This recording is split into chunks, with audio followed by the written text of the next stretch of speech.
Welcome to our sales Q&A. Sometimes we cover some things. Sometimes we just take questions. Sometimes we have a speaker, special speaker like we did last time with Fitz. Well, actually, last time with Mary. Mary did a great job. In fact, I don't know if she posted on Slack, but she's been killing it.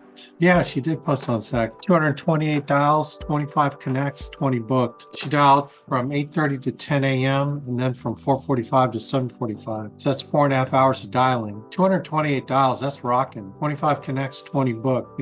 You book 20 appointments, you'll make a couple $1,000s in commissions typically, which is what she's been averaging every time she's gone out part-time. She pretty much works Fridays and Saturdays and then a few appointments scattered onesie Tuesdays through the week, and she's brand new, so that's kind of cool. So she's setting a great example. So anyway, hey, what y'all doing? Anybody got any questions for me? Because I am like, if there are no questions, I am all about going back to bed and resting. So who's got questions for me? Don't feel sorry for me either. Anybody? That looks like Mary's on here. So Mary, I just bragged on you. I heard. Thank you. So when's this going to get hard for you? It is hard. I don't want to say it's easy, that's for sure.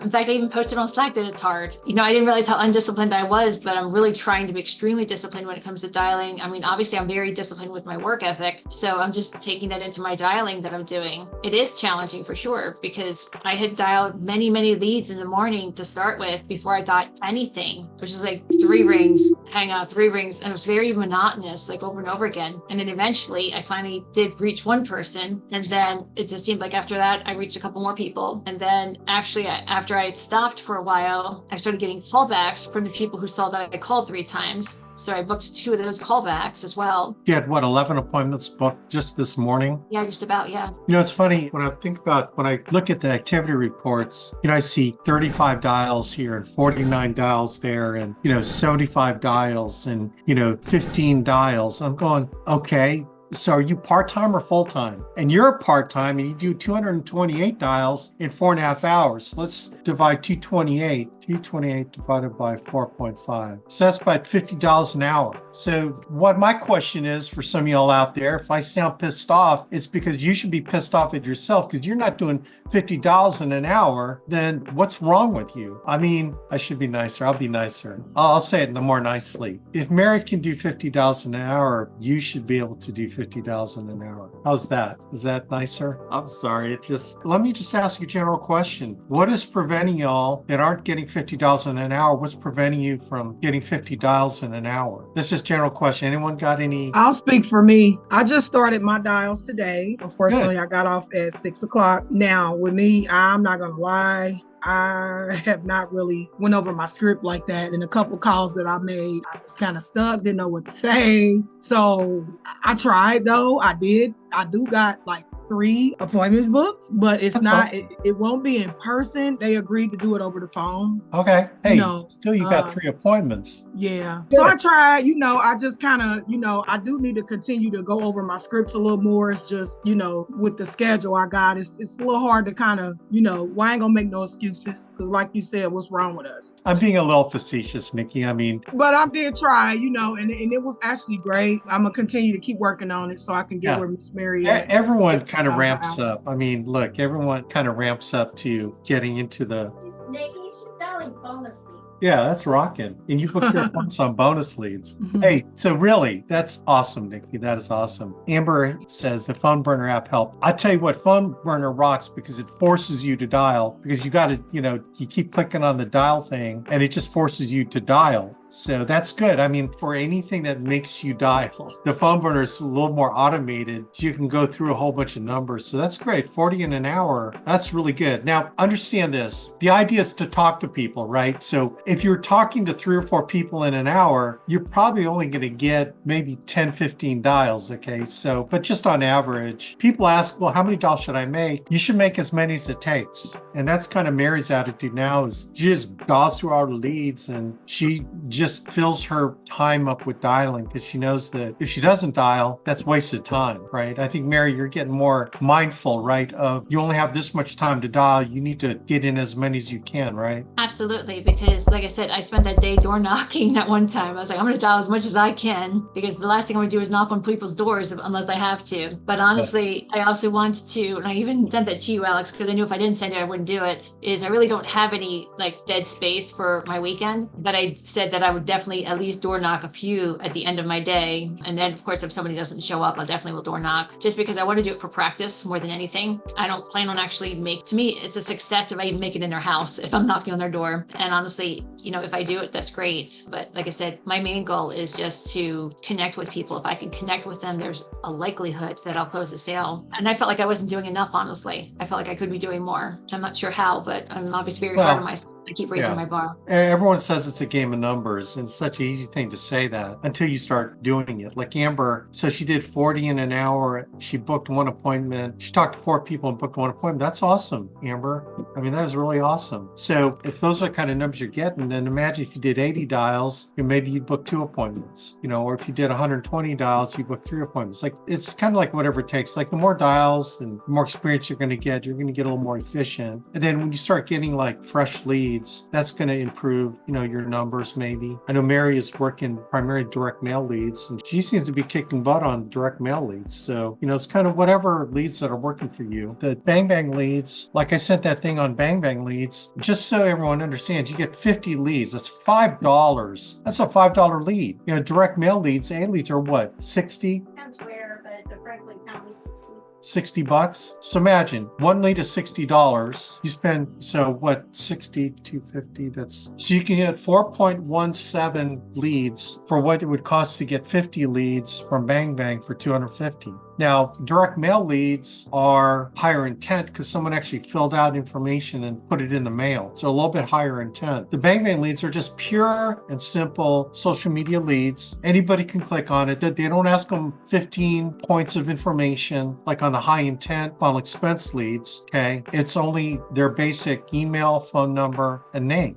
And look, average percent is 8%. So an 8% close rate, you should get out of 50, should get maybe 4 applications. But look, you're going to be positive on the first sale, right? On your first sale, you're going to make more than $250. The idea is to cherry pick those. The idea is to just make a whole bunch of dials, get through them as fast as you can to find the right people that want to sit down with you. So that's the idea with those. When you start making money and we can start investing in the more expensive leads, the higher intent final expense leads, the direct mail leads, then you're going to get better numbers. You either got time or money. You know what I'm saying? You either got time or money. If you don't got money, then you got time, then get the Bang Bang leads. Just start there. Our TLP leads also, those are verified at least at some level, but you got to dial through those. You just got to pound the phone. The more dials you make, the more experience you're going to get. The more experience you're going to, the better you're going to get. But activity is dependent on quantity, not quality, right? When we say activity, it's like putting the work in, grinding it. You can't be staring at the lead. I know now I'm starting to get a little bit riled up here, and now I'm going to start going into a coughing fit.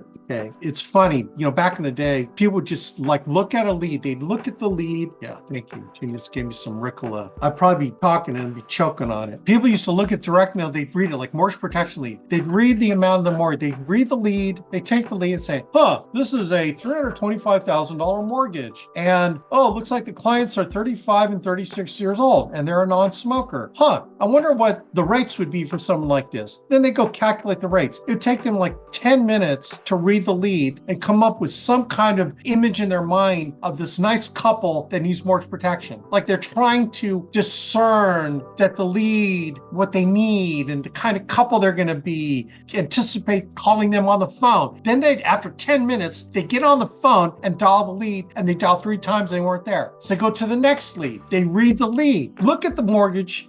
This is a $125,000 mortgage. This couple's older. They're 65 and 66.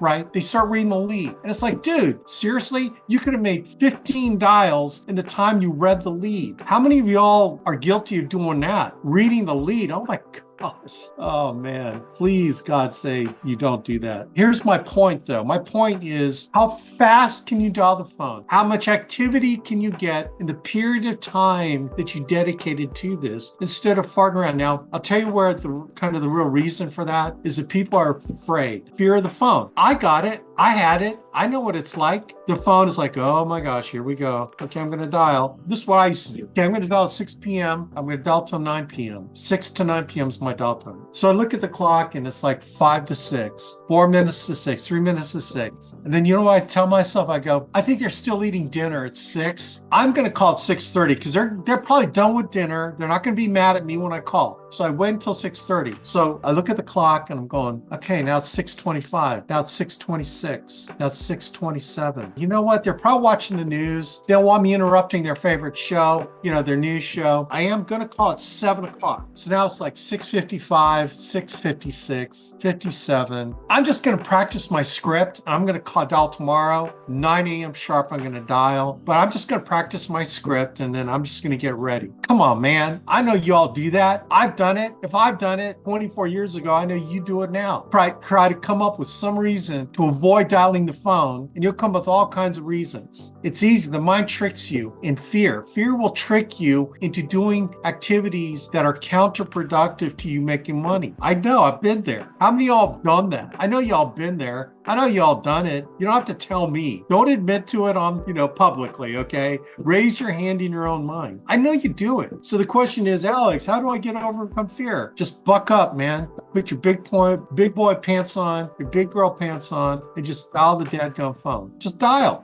Pick up the phone and just mash it 10 times, right? Bum, bum, bum, bum, bum, and hit it. And then whatever happens, happens. Just like when I've told the story before. I was in survival swimming at the academy as our freshman class survival swimming. And one of the things that we had to do in survival swimming was jump off the 10-meter dive board. I don't know if you ever jumped off a 10-meter. 10-meter, if you're on a deck of a pool and you look up the 10-meter, from the pool deck looking up, it doesn't look that high. Like 10 meters is like 3-story building, I think. 3 or 4-story building. Anyway, it's supposed to simulate jumping off the deck of a ship into water. It's survival swimming. And so I had to jump off a 10-meter board. So the 10-meter board doesn't look very high looking from the deck up. But I promise you, man, so we, as freshmen, we all had to climb up. So we had to go file one after the other. So we're all snaking up on the ladder. And then, I'm at the top. It's my turn because my name ends in A-B. So I'm one of the first ones. So I get up there and I have to walk off the end and jump in. You got to do this. We're in full combat fatigues. We got to jump off, cross our arms, and just let gravity do the work. And I tell you what, man, 10 meters up there looks different than 10 meters from the deck looking up, because it looks like it might as well be 50 stories, because you're looking down. How when you look down from a height, you get that funny feeling in your legs, like gravity wants to draw you over and your legs feel really, really funny. Like, not like you're going to the bathroom or anything, but it's almost like that. That funny feeling in your stomach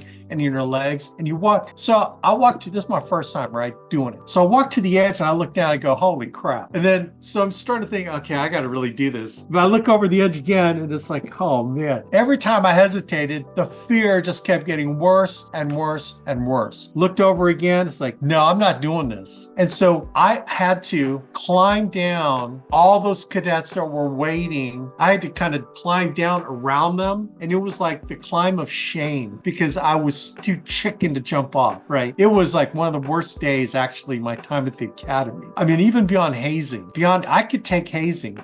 My first time in the squadron, I got hazed for 3.5 hours. Was not fun, but I'd rather do that than jump off the 10-meter at that time. So next time we had survival swimming, because I had to pass this course. Otherwise, I wasn't graduating. This is my freshman year. So here's what I did. I tricked myself. So I got up there and there's like 10 feet. I had to walk. So the platform was 10 feet. I just had to walk 11 feet. I had to walk 11 feet. That's all I had to do. I had to concentrate on just walking 11 feet, and I'll let gravity do the rest. So I didn't concentrate on anything. I looked straight ahead at the back end of a natatorium, and I just walked. And I just concentrated on taking 12 steps to walk 10 feet or 11 feet. And then everything else just happened from there. So I focused on those 12 steps. So dialing is the same thing. Just focus on the 10 numbers right in front of you. Just mash the numbers. And then once you start getting warmed up, then it gets easier and easier and easier, but you got to get started. And I remember just getting started, like I hadn't dialed in a while, like the video of me dialing old leads, I'd not dialed in years. And I just wanted to do it just to show people I still had the magic, right? I still could dial old leads. And I filmed myself. It was like a 3-hour video that I condensed, I think, an hour and a half or something. But even then, when I started, one great thing about filming myself is I couldn't chicken out, but I was still nervous. It was like I hadn't dialed in years, but it's like, I just got to do it.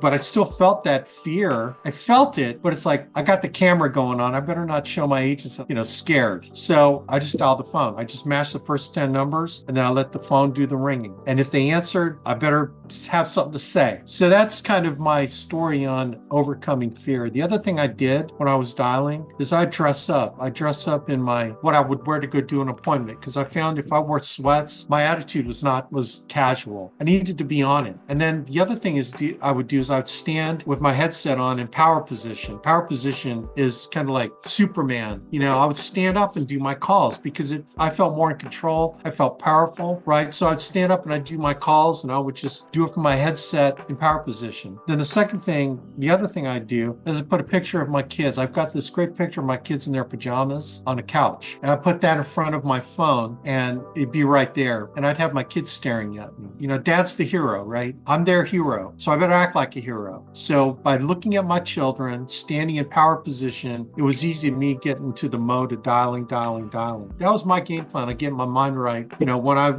had to perform for my family. You got to figure out what it is for you. I don't know what routine you need to do. Some people pray. I prayed. Some people they do 5 minutes of motivational music, uplifting music that gets them pumped up. Like, I don't know what your song is. There's so many great songs out there. Whatever pumps you up to get you in the right mindset. Because you got to be in the right mindset, man. You can't be thinking about the fight you had with your spouse, the fight you had with your kids. You can't be thinking about that stuff. It's going to impact your performance, right? You got to be on it. You got to be on your game, right? It's like all the videos I send out with Kobe Bryant. That dude, he'd work his butt off. He was the hardest working player in the NBA. He worked just as hard, if not harder, than Michael Jordan. And that's why he was always at the top of his game. Like the stuff I think I sent out on practice, what you'd be willing to do to practice. How many of y'all practice your scripts? Or you just keep practicing as you do a new dial session, right? How many of y'all practice your handling objections offline? Or you just wait until someone comes up with an objection and that's the first time you've handled it? Like, something that just drives me more nuts than anything is people that don't practice, right? I've done musical theater a ton. I've done praise and worship music. You don't think I don't practice before we do a retreat? In fact, I got this really cool youth conference I'm playing guitar for. I just got asked to do it. I'm really excited for it. It's down in this really cool place in Indiana, right? They've got about 20 songs. I've never played with this band. They've apparently seen me on YouTube. It's actually Jamie Weiss, actually, a gal that used to work for me. Her husband asked me to play with them. Anyway, I'm fired up about it. I got 20 songs to learn. I'm going to practice my butt off. I'm going to be prepared. I'm going to have every riff down that they need to have me down on my guitar, and I'm going to practice it until my fingers bleed, right? Because I want that performance. Well, I want that praise and worship to go well for these kids. There'll be like 400, 500 kids at this youth conference. I want to play my best for them. Eventually, it's, for the Lord, for Jesus, ultimately. But I want to do my best to put the kids in the right prayerful mindset. So I'm going to practice. Do you guys take this serious as a career? Or is this something you're going to try as a part-time gig just to make money? You got to think about why you're doing this, right? Why are you doing this? And if you want to do this and be the best at it, then why aren't you practicing? Why aren't you getting better at it? Why aren't you studying your product? Why aren't you on all the Zoom calls, like the TWC and the product calls? Maybe if you are, awesome. But you got to treat this as a professional would treat this business. This is your livelihood. Even if it's not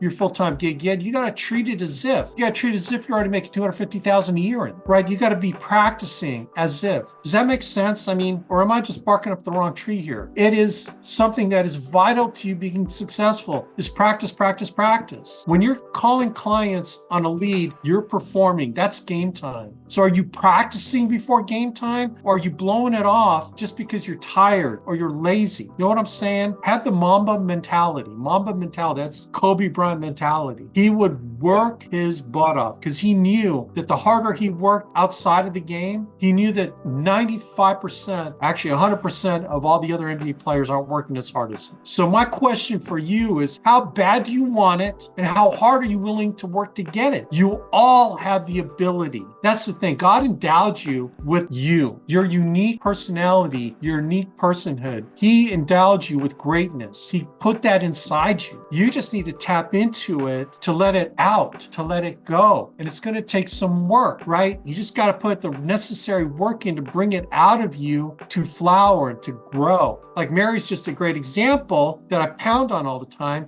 And here's what I hope. I hope you are so sick and tired of hearing about Mary Donovan. I hope you are just so sick and tired of her smoking your butts every week, doing it part-time. And I hope every time you see her post something, you're sick of it. You're totally sick of it, okay? Because you need to find that inside you. right? You need to stop accepting mediocrity in your life. You need to stop accepting what Satan is putting in your head and accept what God has put inside you. He created a miracle because he created you in his image and likeness. And you have to tap into it by working. Adam and Eve caused us by the fall to have to work to eat. If you don't work, you don't eat. And so your work here is to get better and better and better at being the best agent you can be, getting on the phone, getting better on the phone, learning how to run the leads, not accepting mediocrity or mediocre performance out of yourself. Because God wouldn't want that for you. He wants the best for you. And he endowed you with it. You just have to tap into it, man. It just takes work. Work, work, work, work. Nothing will beat a work ethic. You can be the least talented person in the world, but if you got work ethic, it will always overcome talent any day, every day of the week. Y'all hear me? You will reap what you sow. When you sow seeds of hard work and faith, you will reap a harvest. You will reap a harvest. I believe in sowing and reaping, man. I know I'm going off here, but I'm not feeling that good, so I might as well get off on it on you guys. I mean, come on, man. I look at the people on here. You're so talented. You got so much in you. Daryl Campbell, dude. Bro, with all the stuff you've had to overcome, you should be kicking butt in this thing. You know what I'm saying? Bruce, you've been with me how long? You should be kicking butt in this thing. I don't care if you got to do telesales, whatever. There's so much inside you, bro. Lauren Maxwell, she's coming around. Landon, you are one of the coolest guys I've ever met, man. People would love you. I think you just need to do more, dude. You need to get some more leads and do more. Everyone's now looking, oh my gosh, Alex is going to name names. Camera off. I know. Trip, you're getting it, dude. I wish I were there in Nashville, bro. I'm bummed I couldn't make it, but I was sick. I was coughing up a lung. But you're getting it, man. Trip, you're getting it. Tamara, you're getting it. You guys are getting it. You're getting there. You're on the verge. Hey,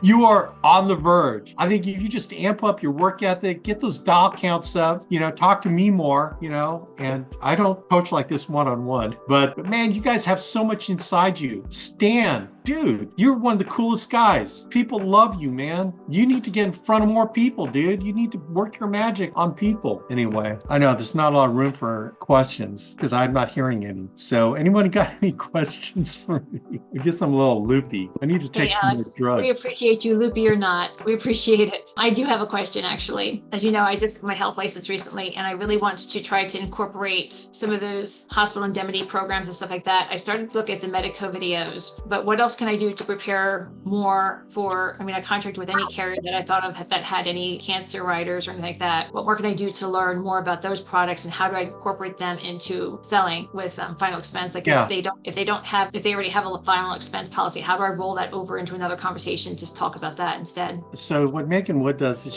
it's all set up questions for hospital indemnity and cancer, stroke, heart attack, etc. When she's finding out about their health, she lays in questions like, so have you had any overnight stays in a hospital? Oh, you have? How long? Oh, 4 days. Oh, what happened? Tell me about that. She finds out that they had a 4-night stay in the hospital. Have you had any history of cancer in your family? Oh, you have? Okay. Who had cancer? Ooh, what kind of cancer was it? Okay, she gets kind of the details. Any history of heart attack or stroke? Oh, you had an uncle that had a heart attack. Oh, really? Tell me about that. Boom. Okay, so what she does, she asks those questions as setup questions. Then she sells the final expense. Then she calls a week later and says, hey, Mary, by the way, just want to make sure looks like your policy got issued, so great news. But listen, you mentioned you were 4 days in the hospital. How would you like to get paid for being in the hospital? What do you mean? Well, if you got these policies, they'll pay like $300 a day, $1,000 a day. Like that 4-day stay, imagine if you got a check for $1,200, do you think $1,200 would have helped you? Sounds expensive though. Oh no, it's actually, let me run a rate on you. So this hospital indemnity product, it'll pay you for every day you're in the hospital. It's $25 a month. That's it, $25 a month. And you're covered for blah, blah, blah, whatever. Now you mentioned cancer. Are you ever worried about getting cancer? Because you have family history of it. Does that worry you at all? Well, I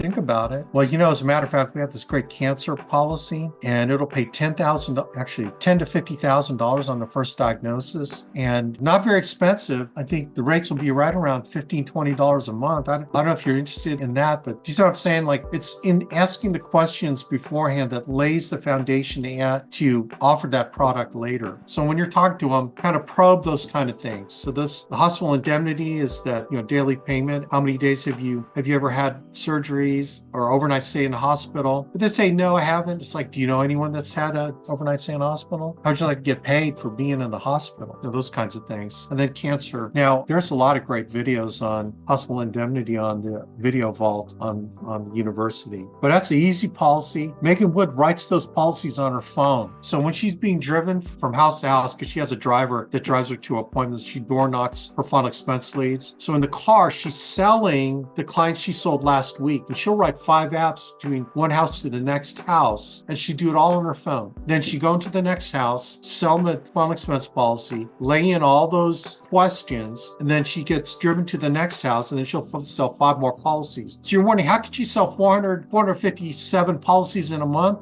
Because that's what she does. And she does not work 6 days a week, gang. She only works limited hours every day, because when her son's home, when he gets home from school around 4 p.m., that's when she stops working. And she spends all her time with him. Everyone thinks she spends like 160 hours a week selling. She does not. She spends time with her kid. So those are some things to think about in selling the additional policies. But her objective is to sell a cancer policy, hospital indemnity policy, critical illness policy, family accidental death policy, like with Mutual of Omaha or Foresters. So that's how she can get 5 applications in one home. Does that make sense? It does. I have a lot more work to do, but thank you. I appreciate that. Yeah, work. It just means studying more videos, getting into the product training that's on the website.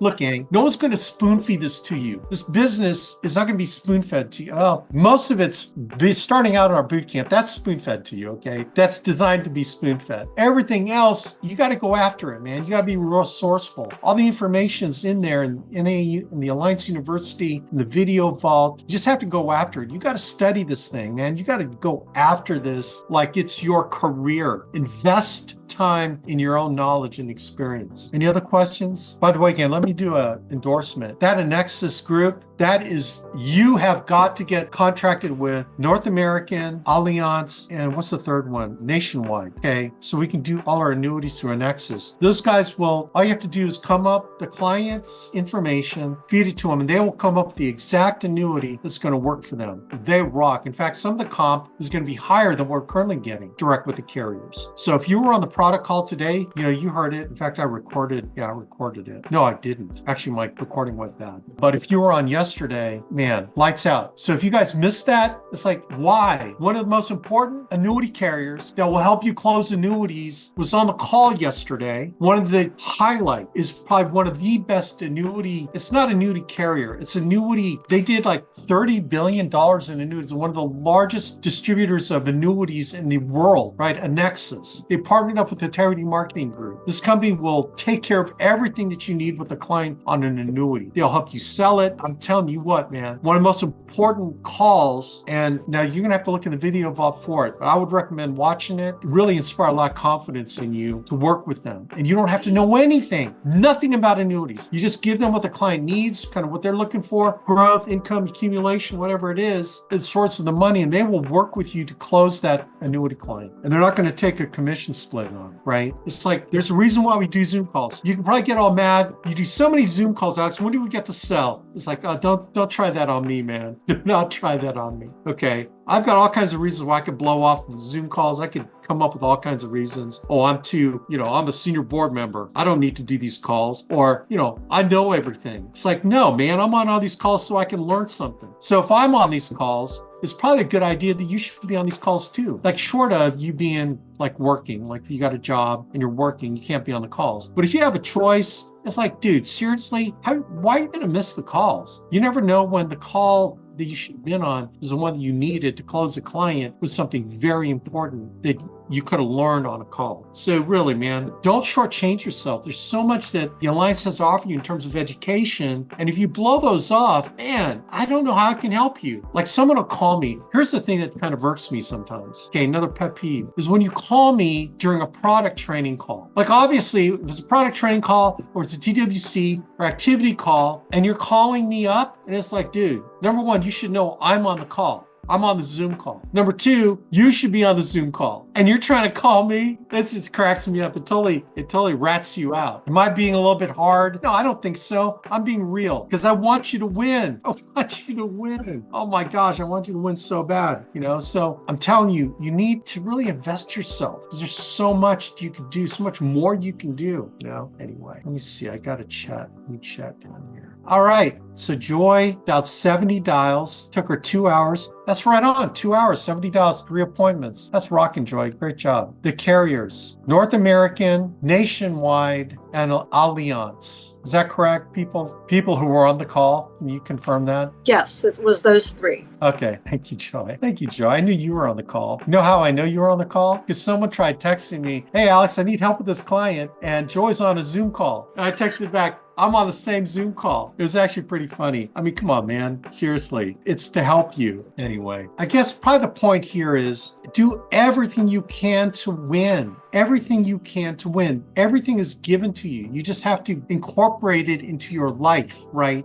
The Zoom calls, you got to incorporate it into your life. The events that we have, you got to incorporate it in your life. The boot camps that we have, right? You need to be looking at the next boot camp you can plug into and then be there. Brian Webb's a great example of someone that plugs into any meetings. He's in Fort Lauderdale, I think so. And then he actually travels far to get to some of these. I know Trip was in Nashville, Earl's was in Nashville. I mean, you got to get around the people. Like Ginny published that list of hotspots, but you can go to the ARC and look at the hotspots and the boot camps that are in your area. Man, you can get some of the best training to get around those folks, gang. Seriously. Okay. Any other questions? Silence. I know. I kind of got off. I got a little riled up. I have a meeting with you on Saturday, so I'm sure I'll ask some questions. Yeah, absolutely. Like, help us prepare you for that. And yes. And then also let us know when you're going to be in that meeting so that when we get a call from you, like Joy or myself, we know that you're with a client. So we'll pick up if we can, for sure. Okay. All right. Mm-hmm. Which goes for everyone here. Actually, there was a really good, Aaron Ronsky came up with something. He was with a client. He drove 2 hours to meet with this client. The son was there. And all she had was a Direct Express debit card.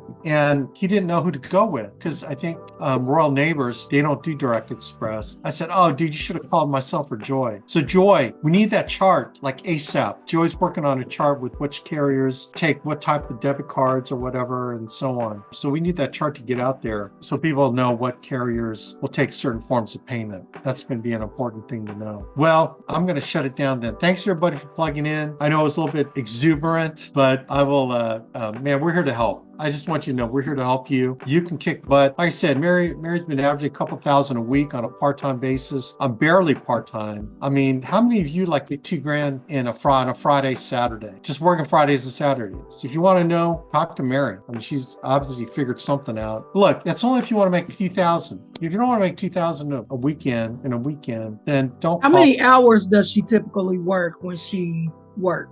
Mary, if you can hear me. Yeah, I'll be happy to share that. Mm-hmm. Like I said, I just dialed just for 4.5 hours today. Okay. And then usually I just go out on Fridays and Saturdays for my appointments. So it depends on how many appointments I book for each of those days. And that's it. So my goal is always to try to book 10 appointments each day. So it might be from 10 to 6 or whatever it is, 10 to 10, or not 10 to 10, but I never take an appointment after 7:00 p.m. So I kind of just schedule it that way. And like I said, if I don't have a time scheduled, then I will actually use that time to either be training or actually doing door knocking just to get practice and get more experience in. Yeah, it's just a bit, because when you getting off at 5:30 or 6, a lot of the clients, they don't, want those late appointments like that. And if they're really far out, you get off that late and then, I'm just trying to pretty much figure it out, because So I guess I just got to figure out how to do this with my schedule for now. Yeah, and honestly, you'll have some clients that actually want you to come in the evening because there's people that are working. So that's why I have those 7:00 and sometimes even 8:00. They really have to go that late. Oh, okay. Because they're not getting off work till then. So Right. It depends on the age of your client as well. Okay. So I just meet them where they're at. If they need it early morning, I'll try to do early morning. If they want it at late evening, I'll try my best to do late evening as long as it doesn't affect